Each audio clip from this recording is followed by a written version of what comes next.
Olá, meu nome é Isabela, sou estudante de graduação em Arquitetura e Urbanismo na Universidade Federal de Minas Gerais e estou aqui hoje para apresentar o trabalho a respeito da viabilidade do uso do rejeito de minério de zinco como estabilizante em componentes com terra.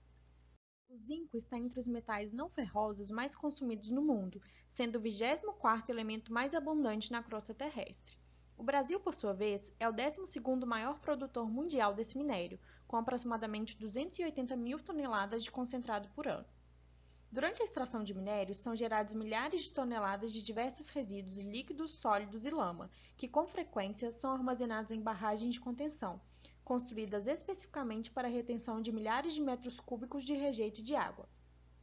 Essas barragens são responsáveis pelo desmatamento de grandes áreas verdes e pela diminuição da flora e fauna local, além de apresentarem um grande risco de contaminação do solo. Sendo assim, é de suma importância que os rejeitos possam ser reaproveitados a fim de minimizar seus impactos ambientais e gerar maior sustentabilidade no processo produtivo.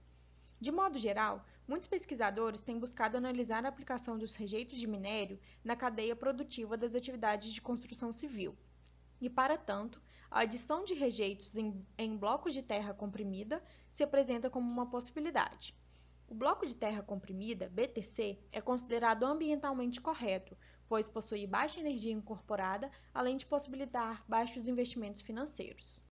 O zinco metálico é empregado principalmente como proteção do aço contra corrosão, prolongando a vida do aço em até 5 vezes. Assim, o intuito da utilização do zinco nesse trabalho é como uma forma de avaliar se esse apresenta característica de proteção também para os BTCs. Além disso, utilizou-se a cal como uma alternativa mais econômica e ambientalmente amigável, com extração com menor valor energético e impacto ambiental menor que o cimento. Assim, o objetivo do artigo é avaliar a possibilidade construtiva com terra e rejeitos a fim de tornar a construção civil mais acessível e com menor impacto. Para o desenvolvimento dessa pesquisa, foi utilizado o solo proveniente da região metropolitana de Belo Horizonte, extraído manualmente, a cal hidratada e amostras de rejeito de minério de zinco, do tipo fração fina, que foram cedidas por uma mineradora da região metropolitana de Belo Horizonte. Para a caracterização desses materiais, foram realizados os seguintes ensaios: a caracterização granulométrica do solo e do rejeito de minério de zinco, segundo a NBR-NM 248, ensaio de mineralogia com as amostras de rejeito de minério de zinco e de solo por meio da difração de raio-x, e a análise do rejeito de minério de zinco por lixiviação e solubilização, segundo a NBR 10004, 10005 e 10006. Identificou-se o intervalo plástico do solo por meio da determinação dos limites de liquidez, por meio da NBR 6457 e NBR 6459, e de plasticidade, por meio da NBR 7180 e NBR 6457. O solo também foi submetido ao ensaio de reatividade pelo azul de metileno, segundo a norma portuguesa NPN 9339. Para a produção dos BTCs, foram propostas 4 diferentes proporções de materiais, com e sem rejeito de minério de zinco e com adição de cal. Foram definidos diferentes traços com diferentes dosagens de rejeito de minério de zinco, para que fosse possível analisar sua viabilidade como estabilizante. A cal foi mantida com valores fixos correspondente a 10% em adição mistura, conforme pode ser observado na tabela. Os materiais foram pesados em balança e, com o intuito de se obter uma composição homogênea, foram misturados em uma argamassadeira industrial.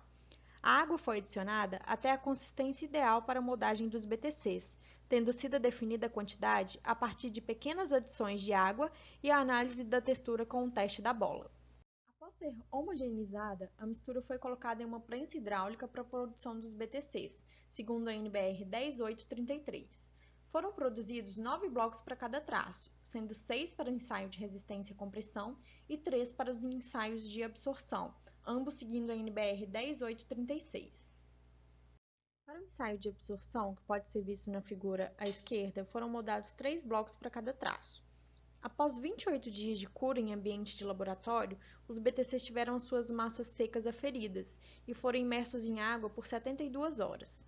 Já para o ensaio de resistência à compressão, que pode ser visto na figura à direita, foram moldados 6 blocos e produzidos 3 mini-prismas para cada traço, de acordo com a NBR 10836. Os blocos do ensaio de resistência à compressão foram sobrepostos de 2 em 2 e unidos por pasta de cimento. A área de contato com o equipamento foi mantida, com a inserção de placas grossas de madeira a fim de preservar as definições da norma.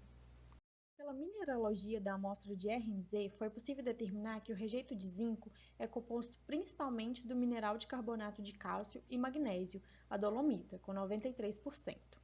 Em relação às análises de lixiviação e de solubilização, as amostras foram classificadas com a classe 2A, resíduo não perigoso e não inerte, onde não foi observada a presença de metais pesados em quantidades acima do limite permitido pela normalização brasileira. Pelo ensaio de caracterização do solo, pode-se obter que os valores do solo estudado tornam-se plástico a partir do acréscimo de 20,38% de água em relação à massa seca total e líquido a partir de 46%. Embora o índice de plasticidade obtido seja 7% acima do indicado pela NBR 10833 para a fabricação de blocos, o material foi corrigido posteriormente com rejeito de minério de zinco, sem prejuízo para o processo de moldagem dos BTCs, com composição do solo rejeito de minério de zinco proposto, inclusive melhorando algumas das propriedades. O valor de VBS obtido no ensaio de reatividade do solo pelo azul de metileno ficou em 1,7 gramas a cada 100 gramas de solo. Por esse valor, pode-se aferir que se trata de um solo com tendência arenosa e com argilas de baixa reatividade, como a montimorenolita, o que reforça a necessidade de estabilização. É importante ressaltar que não há norma brasileira específica para BTC. Quando esses componentes são estabilizados como cimento, pode-se utilizar parâmetros da norma de solo-cimento. No caso dessa pesquisa, não seria equivalente, pois os BTCs foram estabilizados com a cal. Portanto, os resultados foram comparados com as normas para blocos e tijolos cerâmicos, blocos de solo-cimento e o adobe, uma vez que são os componentes de vedação normatizados no Brasil. Em relação aos resultados do ensaio de resistência à compressão aos 28 dias, pode-se observar que o bloco com 10% de cal e 20% de rejeito de minério de zinco apresentou o maior valor no resultado no ensaio de resistência à compressão e ficou acima do que a amostra de referência, o que mostra que a incorporação do rejeito de minério de zinco foi satisfatória. Já no ensaio de absorção de água, os BTCs com 20% e 30% de rejeito de minério de zinco apresentaram resultados satisfatórios para reduzir os valores de absorção. Assim, pode-se observar que o rejeito de minério de zinco, devido às suas partículas finas, pode atuar como preenchedor dos espaços vazios, criando uma melhor compactação entre as partículas do bloco, favorecendo assim a sua resistência mecânica. A partir dos resultados obtidos, pode-se concluir que os BTCs produzidos com até 30% de rejeito de minério de zinco e estabilizados com a cal podem ser utilizados, de acordo com critérios mecânicos, como elementos de vedação. Além disso, foi possível concluir que houve compatibilidade do uso do rejeito de minério de zinco com a cal, que pode ter se dado por conta da composição do rejeito, rico em dolomita, destacando-se o potencial do uso do rejeito de minério de zinco com a cal em componentes de terra.